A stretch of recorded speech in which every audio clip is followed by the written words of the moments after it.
Siran turan tau san bani yong. Let's do ASMR.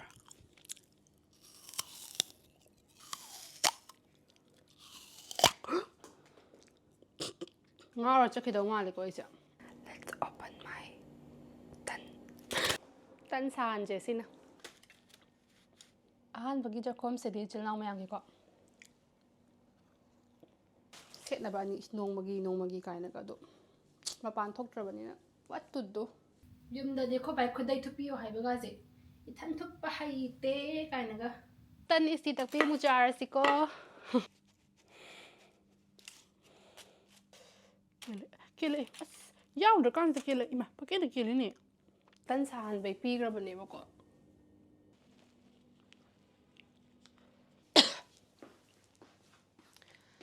Hello, good morning everyone. I Kevin Senior da message thagibane ba mapan thoksira thokumjira na ma tummi bra khangthi. Message thabi hanbiraktre. Kadauni haibasu aisu khangde. First morning si apple chaba tare. Ising thakningte. Aduisu yauba matang thak change ko. Bit kalaite da. Chikpa ngamdaw mandi.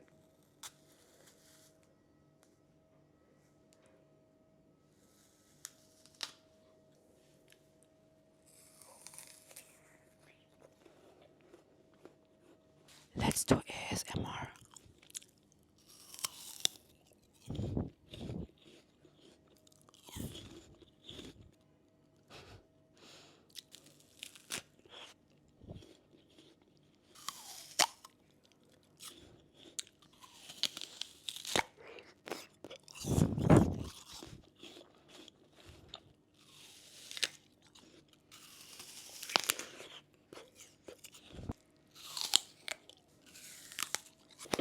Loira. Ngara chakidau nga le ko isa.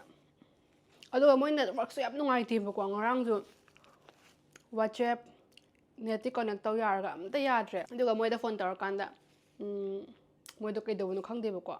Engonda nga yengo haiba ko. Adu ya targadi yadoineba moigi fix tawbado. Adu news channel do yarame aduga fix tawre aduga net to yareba ko. Adune kaidawdoino mata sai. Same routine. Sa muk thak patarga na. Do tando. Moida sahan laga pibado piningdare. Ai thokpai thanda. Tawrage sin khalizaina. Kamai tawni haiba kanda ne. Kai chake hello guys sebundi. Okay. Hello guys, ASMR dose sisu. Let's open my tan.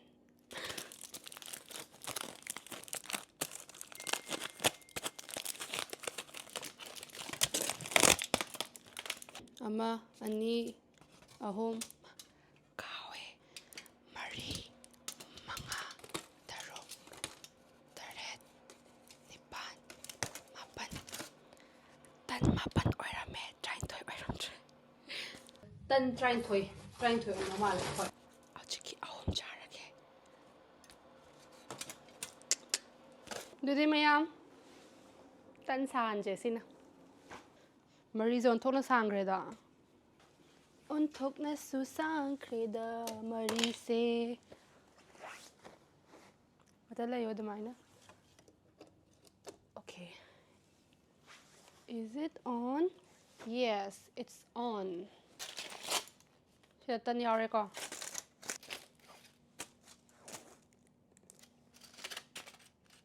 Sare ne.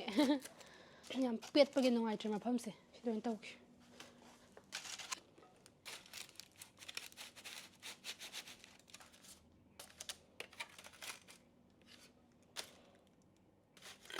Sare.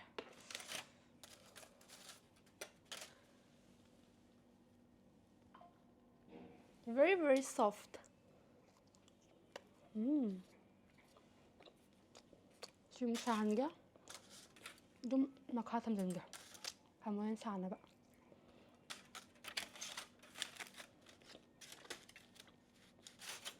ꯖꯥꯠ ꯖꯥꯠꯅꯤ ꯇꯧꯔꯤꯁꯦ ꯆꯥꯔꯁꯦ ꯏꯟꯖꯥꯡꯗꯤ ꯁꯥꯍꯟꯗ꯭ꯔꯦ ꯁꯥꯍꯜꯂꯔꯣꯏ ꯑꯍꯥꯟꯕꯒꯤ ꯆꯥꯛꯈꯣꯝꯁꯤꯗꯤ ꯏꯆꯤꯜ ꯏꯅꯥꯎ ꯃꯌꯥꯝꯒꯤꯀꯣ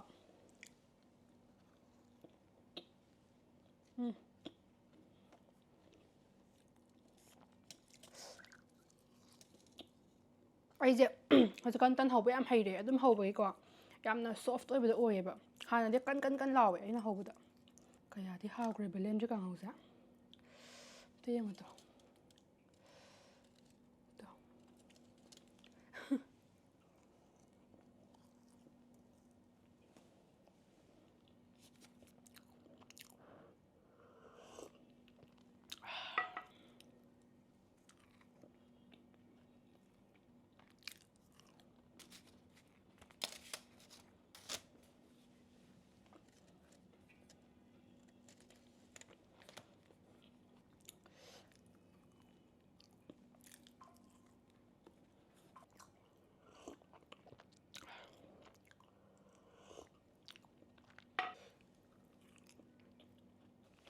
ꯑꯩ spoon ꯄꯨꯔꯛꯄꯅꯦ ꯀꯥꯎꯋꯦ ꯐ꯭ꯂꯥꯏꯠꯇꯒꯤ ꯄꯨꯔꯛꯄꯅꯦ ꯃꯣꯔꯣꯛ ꯁꯥꯏꯌꯦ ꯑꯩꯒꯤ ꯃꯣꯔꯣꯛꯁꯦ ꯀꯃꯥꯏꯅ ꯇꯧꯅꯤ ꯁꯥꯕꯁꯤꯀꯣ ꯑꯝꯇꯒ ꯏꯟꯖꯔꯛꯀꯦ ꯌꯥꯝ ꯄꯤꯖꯅꯤꯡꯕꯗꯣꯀꯣ ꯅꯣꯏꯗꯣ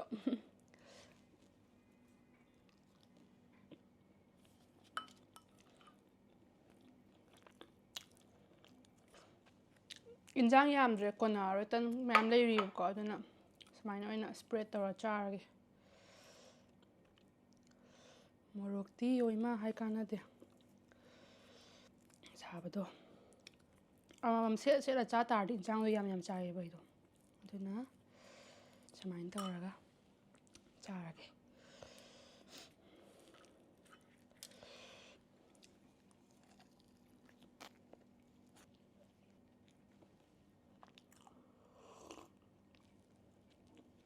ꯑꯩꯁꯦ ꯂꯟꯆ ꯕ꯭ꯔꯦꯛꯐꯥꯁ ꯑꯣꯏꯅ ꯄꯨꯜꯂꯦ ꯕ꯭ꯔꯟꯆꯅꯦ ꯑꯗꯨꯅ ꯈꯔ ꯄꯨꯛ ꯊꯜꯍꯧꯔꯒꯦꯕꯀꯣ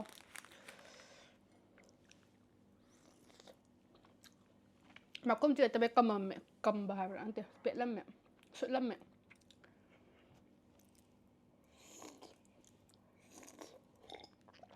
ꯍꯥꯎꯋꯦ ꯕ꯭ꯂꯦꯛ ꯇꯤꯁꯦ ꯍꯣꯔꯦꯟꯒ ꯍꯌꯦꯡꯒꯒꯤ ꯇꯥꯔꯦ ꯁꯥꯒꯁꯦ ꯐꯔꯔꯣꯏꯗ ꯐ꯭ꯔꯤꯖꯇ ꯊꯝꯃꯒ ꯆꯥꯕꯁꯤꯕꯨ ꯑꯗꯨꯗꯤ ꯊꯝꯃꯨꯔꯁꯦ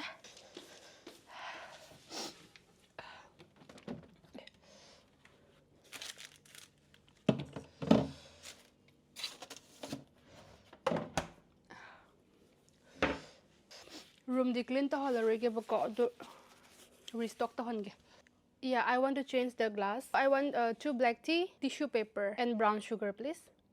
Yes. Thank you. 이싱다 하여우드래. 시디 아야데 부저럭분에. 사이트기. So, may purak pangarase meanwhile reels khara namuge. Kaidauni? Ay, sa thok na ba dress ka di am pujarakpani numin nini gini kainaga dress ani puri ko. Set na ba ni nongmagi kainaga do. Mapan thoktrabani na. What to do? Hello. I do hojik reels story ko. Hojik yamna trending oiba Tamil Malayalam yamna trending oiba isay amana yam phajaba ko.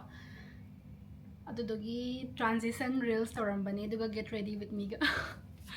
Ngasi set pa haiti mamang Kerala set pa do. Hotel staff amna set nan bane ko ngasi di haiti. Siran turan to todo san bane. Adani kadauni hatra.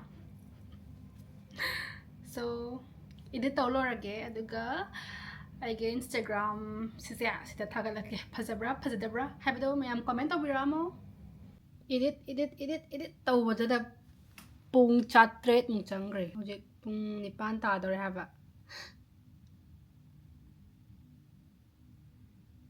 tan muk charani tudi kedawdoino tan chadradi matha yam saida bit laide hayeng holiday amasu lairibane haiba makondi tahallaroige ko kaino tawneba copyright chaneba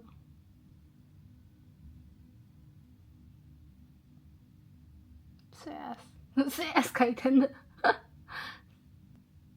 ꯌꯥꯔꯦ ꯏꯟꯁꯇꯥꯒ꯭ꯔꯥꯝꯗ ꯌꯦꯡꯕꯤꯔꯨꯔꯣ ꯌꯨꯝꯗꯒꯤ ꯃꯄꯥꯟ ꯊꯣꯛꯇ꯭ꯔꯗꯤ ꯉꯥꯎꯒꯦ ꯇꯧꯏꯀꯣ ꯊꯨꯞꯆꯟꯈ꯭ꯔꯒꯦ ꯁꯤ ꯃꯌꯥꯝꯁꯦ ꯌꯥꯝ ꯁꯥꯡꯉꯦ ꯀꯅꯥ ꯏꯊꯟ ꯀꯃꯥꯏꯅ ꯊꯣꯛꯇꯣꯏꯅꯣ ꯁꯤꯕꯣ ꯏꯁ ꯐꯖꯩꯅꯦ ꯑꯃ ꯇꯨꯕ ꯇꯥꯔꯦ ꯆꯥꯛꯁꯨ ꯂꯥꯝꯃꯦ ꯀꯩꯝ ꯆꯥꯗ꯭ꯔꯤ ꯉꯁꯥꯏ ꯇꯟ 3 ꯆꯥꯈꯤꯕ ꯑꯗꯨꯒ ꯕꯤꯁꯀꯤꯠ 2-3 ꯆꯥꯈꯤꯕꯗꯨꯒ ꯍꯧꯖꯤꯛꯐꯥꯎ ꯀꯩꯝ ꯆꯥꯗ꯭ꯔꯤ ꯌꯨꯝꯗꯗꯤ ꯑꯩꯈꯣꯏ ꯕꯥꯏ ꯈꯨꯗꯩ ꯊꯨꯞꯄꯤꯌꯣ ꯍꯥꯏꯕꯒꯥꯁꯦ ꯏꯊꯟ ꯊꯨꯞꯄ ꯍꯩꯇꯦ ꯀꯥꯏꯅꯒ ꯇꯧꯕꯅꯦ ꯁꯤꯗꯗꯤ ꯏꯊꯟ ꯊꯨꯞꯄꯕꯅꯤꯀꯣ ꯑꯗꯨꯝ ꯈꯨꯗꯩꯒ ꯁꯥꯡꯕ ꯃꯥꯟꯅꯩꯅꯦꯕ ꯌꯨꯝꯗꯗꯤ ꯀꯦꯁꯤꯟꯅꯕ ꯑꯃꯁꯨ ꯌꯥꯎꯕ ꯍꯦꯛꯇ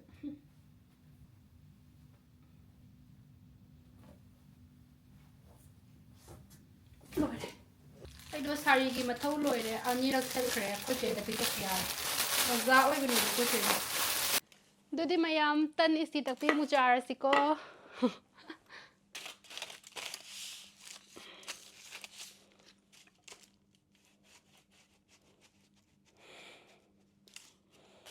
ꯍꯌꯦꯡ ꯃꯣꯔꯅꯤꯡꯗꯤ ꯃꯣꯏꯗ ꯁꯥꯍꯟꯒꯦ ꯑꯣꯏꯅ ꯁꯥꯏꯍꯦ ꯍꯌꯦꯡ ꯆꯠꯇꯣꯏꯅꯦꯕꯀꯣ ꯏꯚꯤꯅꯤꯡꯗ ꯑꯗꯨꯒ ꯍꯪꯆꯤꯠ ꯌꯧꯗꯣꯏꯔꯥ ꯃꯤꯠ ꯅꯥꯏꯠꯇ ꯌꯧꯗꯣꯏꯕ ꯑꯗꯣ ꯍꯦꯛ ꯂꯣꯏꯕꯒꯁꯨ ꯑꯃꯨꯛ ꯃꯤꯅꯤꯃꯝ ꯔꯦꯁꯇ ꯂꯩꯔꯒ ꯕꯣꯝꯕꯦ ꯆꯠꯇꯣꯏꯕ ꯇꯔꯟ ꯑꯔꯥꯎꯟ ꯍꯜꯂꯛꯄꯤ ꯇꯟ ꯏꯁꯇꯤ ꯇꯛꯄꯤ ꯆꯥꯗꯧꯔꯦ ꯍꯧꯖꯤꯛ ꯂꯣꯏꯔꯦ ꯁꯥꯔꯦ ꯌꯥꯔꯦ ꯌꯥꯝ ꯁꯣꯐ ꯑꯣꯏ ꯌꯥꯝ ASMR ꯇꯧꯅꯤꯡꯕꯗꯨꯅꯦꯕꯀꯣ I think I still have the cutlery yes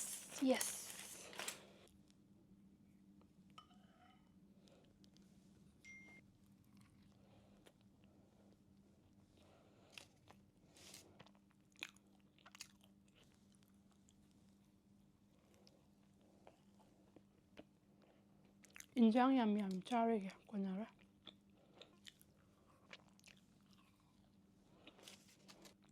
자글 뻥 자게ꯉꯁꯥꯏ ꯑꯍꯥꯟꯕ ꯆꯥꯕꯗꯣ ꯁꯨꯃꯥꯏꯅ ꯁ꯭ꯄ꯭ꯔꯦꯗ ꯇꯧꯔ ꯆꯥꯔꯝꯗꯧꯅꯦ ꯀꯥꯎꯋꯦ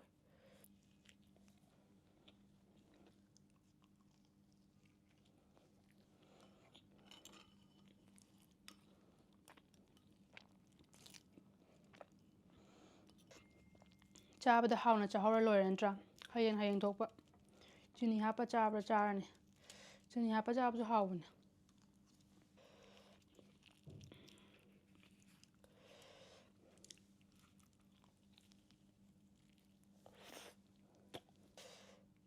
ꯀꯦꯜꯂꯛꯑꯦ ꯑꯁ ꯌꯥꯎꯗ꯭ꯔꯀꯥꯟꯁꯤꯗ ꯀꯦꯜꯂꯛꯑꯦ ꯏꯃꯥ ꯄꯪꯀꯦꯜꯗ ꯀꯦꯜꯂꯤꯅꯦ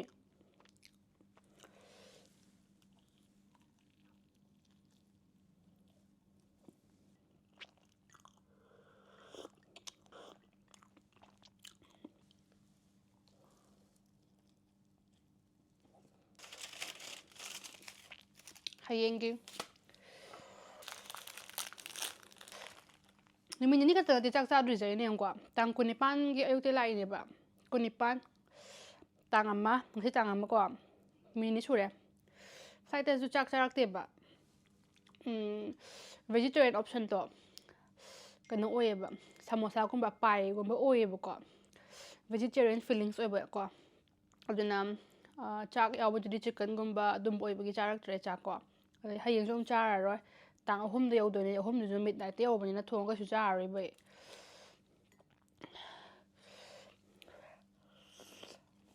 ꯅꯨꯡꯁꯤꯗ꯭ꯔꯣ ꯃꯌꯥꯝ ꯑꯩ ꯃꯇꯧꯁꯦ ꯎꯕꯗ ꯅꯣꯏꯕꯣ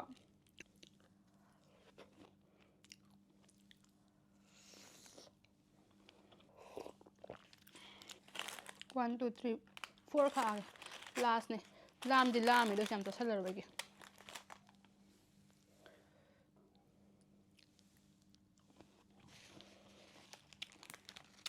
ꯍꯌꯦꯡ ꯁꯨꯠꯂꯝꯅꯤꯌꯦ ꯀꯃꯥꯏꯅ ꯇꯧꯅꯤ ꯁꯤꯗ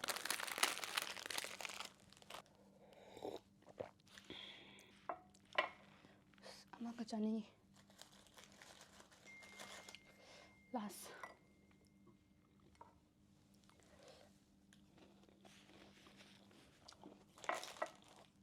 ꯌꯥꯝ ꯍꯥꯎꯋꯦꯕ ꯁꯤꯁꯦ ꯌꯨꯅꯤꯕꯤꯛꯀꯤ ꯀꯦꯁ꯭ꯌꯨ ꯕꯗꯥꯝ ꯍꯥꯏꯕ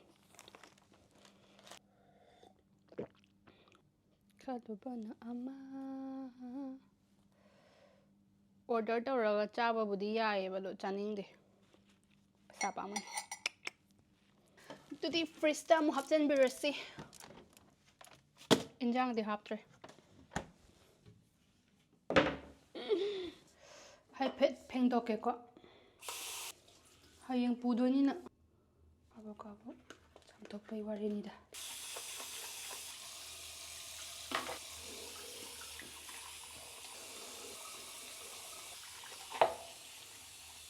ꯇꯩꯊꯣꯛꯄꯤꯔꯁꯦ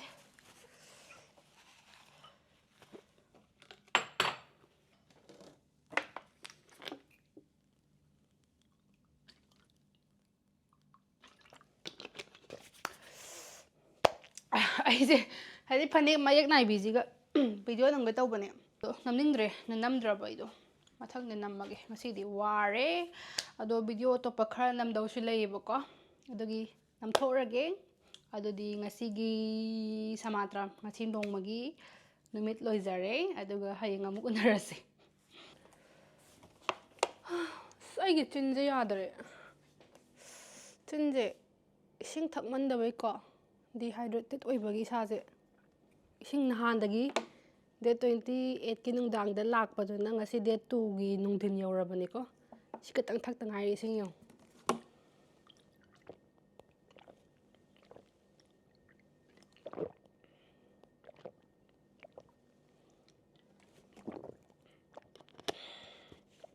ꯁꯤꯁꯦ 1.5 ꯂꯤꯇꯔ ꯑꯣꯏꯕꯅꯦꯕꯀꯣ ꯊꯛꯇꯦ ꯒꯨꯗ ꯃꯣꯔꯅꯤꯡ ꯑꯣꯏꯗ꯭ꯔꯦ ꯌꯥꯝ ꯊꯦꯡꯉꯦ ꯉꯁꯤ ꯑꯩꯅ ꯍꯧꯒꯠꯂꯤꯁꯦꯀꯣ 1:35 ꯆꯠꯂꯦꯕꯀꯣ ꯉꯔꯥꯡꯗꯣ ꯊꯦꯡꯅ ꯇꯨꯝꯃꯨꯔꯕ ꯑꯩꯗꯣ ꯍꯥꯏꯗꯤ ꯚꯤꯗꯤꯑꯣ ꯈꯔ ꯅꯝꯕꯗꯣ ꯑꯦꯗꯤꯇꯤꯡ ꯇꯧꯕ ꯑꯗꯨꯒꯤ ꯀꯩꯗꯧꯗꯣꯏꯅꯣꯗꯣ ꯑꯩꯁꯨ ꯀꯣꯛꯇꯣ ꯆꯥꯛꯁꯜꯂꯛꯑꯕ ꯁꯤꯃꯥꯁꯨ ꯌꯦꯡꯅꯤꯡꯉꯥꯏ ꯂꯩꯇꯦ ꯌꯦꯡꯉꯨ ꯈꯨꯗꯤꯡ ꯕꯣꯔꯤꯡ ꯆꯨꯕ ꯉꯥꯛꯇ ꯑꯗꯨꯅꯤ ꯑꯩꯁꯦ ꯀꯩꯅꯣ ꯉꯥꯏꯔꯤꯕꯅꯤ ꯇꯟ ꯁꯥꯍꯟꯕꯩ ꯄꯤꯈ꯭ꯔꯕꯅꯦꯕꯀꯣ ꯂꯥꯛꯇꯦ ꯅꯥꯁꯄꯇꯤ ꯆꯥꯁꯦ ꯅꯥꯁꯄꯇꯤ ꯐꯥꯏꯅꯦꯜꯂꯤ ꯌꯨꯝ ꯆꯠꯇꯧꯔꯦ ꯌꯨꯝ ꯍꯥꯏꯕꯗꯤ ꯚꯥꯔꯦꯟꯗ ꯑꯩꯒꯤ ꯕꯦꯁꯇꯀꯣ ꯍꯔꯥꯎꯔꯦ ꯌꯨꯝ ꯆꯠꯂꯒ ꯑꯩꯅ ꯆꯥꯊꯔꯛꯄꯗ ꯌꯦꯡꯉꯨ ꯗꯦꯠ 4ꯗ ꯑꯣꯐ ꯂꯩꯌꯦꯕꯀꯣ ꯗꯦꯠ 3ꯗꯁꯨ ꯑꯗꯨꯝ ꯑꯣꯏꯔꯔꯣꯏ ꯃꯔꯝꯗꯤ ꯂꯣꯡ ꯗꯦꯅꯦ ꯅꯨꯃꯤꯠꯇꯨꯁꯨ ꯑꯌꯨꯛ ꯆꯠꯂ ꯅꯨꯡꯗꯥꯡ ꯍꯜꯂꯛꯄꯤꯅꯦꯕꯀꯣ ꯇꯔꯟ ꯑꯔꯥꯎꯟ ꯑꯗꯨꯅ ꯗꯦꯠ 4ꯗ ꯑꯩꯅ ꯆꯥꯔꯛꯄꯗꯣ ꯀꯩꯅꯣ ꯆꯥꯗꯣꯏꯅꯣ ꯈꯪꯗꯦ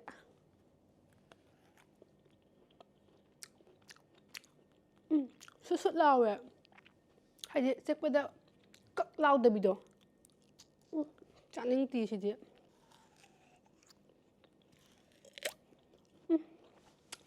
ꯆꯥꯅꯤꯡꯇꯦ Sir, can I get some creamer, please?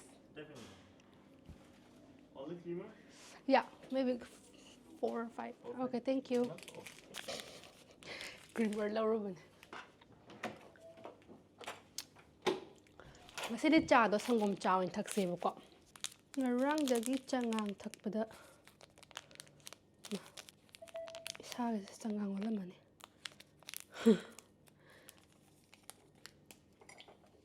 ꯉꯁꯤꯗꯤ ꯇꯟꯗꯣ ꯆꯤꯅꯤ ꯌꯣꯝꯃ ꯆꯥꯒꯦ ꯎꯄꯥꯏ ꯂꯩꯇꯦ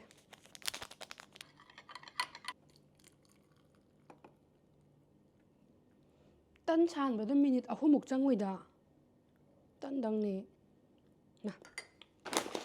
ꯀꯥꯎꯏꯅꯦ ꯑꯂꯨ ꯕꯨꯖꯤꯌꯥ ꯄꯨꯔꯛꯄꯅꯦ ꯁꯤꯒ ꯆꯥꯔꯒꯦ ꯁꯤꯅꯦ ꯕꯤꯁꯀꯤꯠꯅꯦ ꯇꯟ ꯄꯨꯔꯛꯑꯅꯤ ꯑꯗꯨꯒ ꯆꯥꯒ ꯊꯛꯑꯒꯦ ꯇꯟ ꯍꯥꯏꯕ ꯃꯍꯥꯛꯁꯨ ꯂꯥꯛꯇꯦ ꯑꯗꯨꯅ ꯕꯤꯁꯀꯤꯠꯅ ꯍꯣꯠꯅꯔꯒꯦ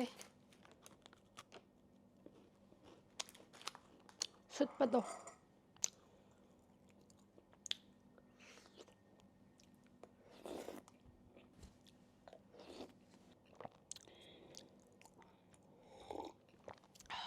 ꯂꯟꯁ ꯕ꯭ꯔꯦꯛꯐꯥꯁ ꯄꯨꯂꯞ ꯄꯨꯟꯁꯤꯜꯂꯦ ꯑꯩ ꯆꯥꯃꯁ ꯌꯥꯎꯔꯛꯈꯤꯕꯅꯤ okay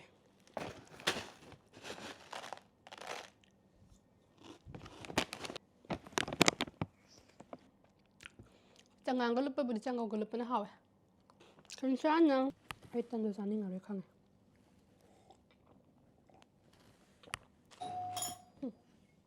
Coming.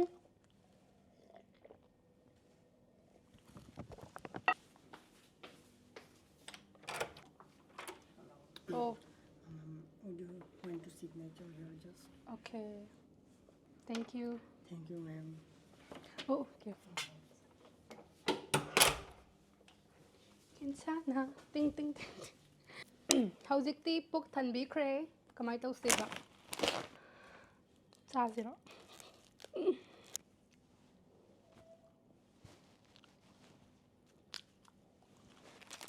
Rangyo. Belenji kang hawdo ningzanga. Hawdra. Ana mayeng.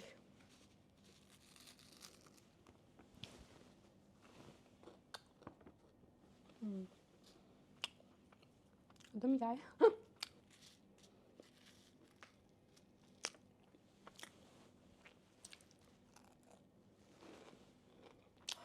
Hamzanja.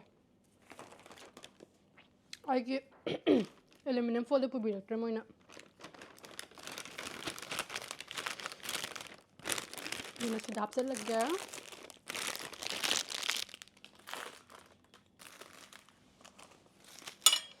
Lawyer chaba. Kang ding ngasi di pukto kang tan tanggat kiban ngasi di kem chaba natin hangga di dum tan ahum ga biscuit ka dum chaba ni buko. Ngasi di chaba ngamde. Kang di puk tanggat le buko. Nung tigi sum sarak pa kang de. Jadi ngaha pamung na pamaga phone ngak pairage duga wake up call pung mari ne buko hojik ama makai tare.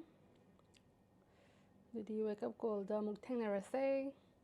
Aido wake up call laeba ko ado chak lama eba ko ai tan nusibi tando chini dara hapa mu chaba tare chak am khalak pai wani da hawbudo cha thakebu glass aphengba leitra khung ka tak ka chak lama di hawi ko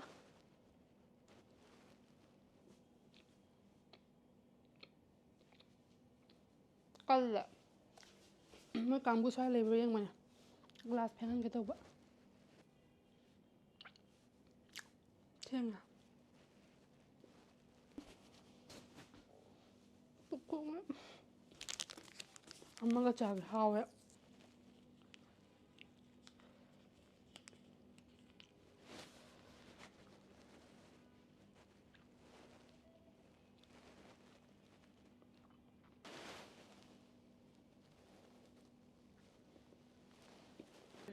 Yeah.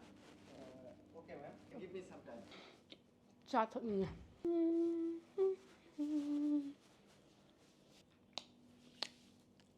Chidi cha glass purak pa ngai lagi. Ai loisan ba loi bako adum glass pu biraktre.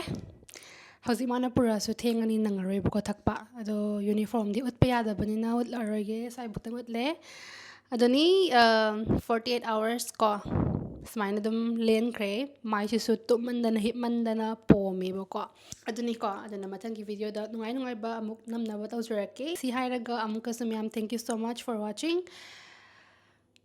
See you in my next video. Bye bye.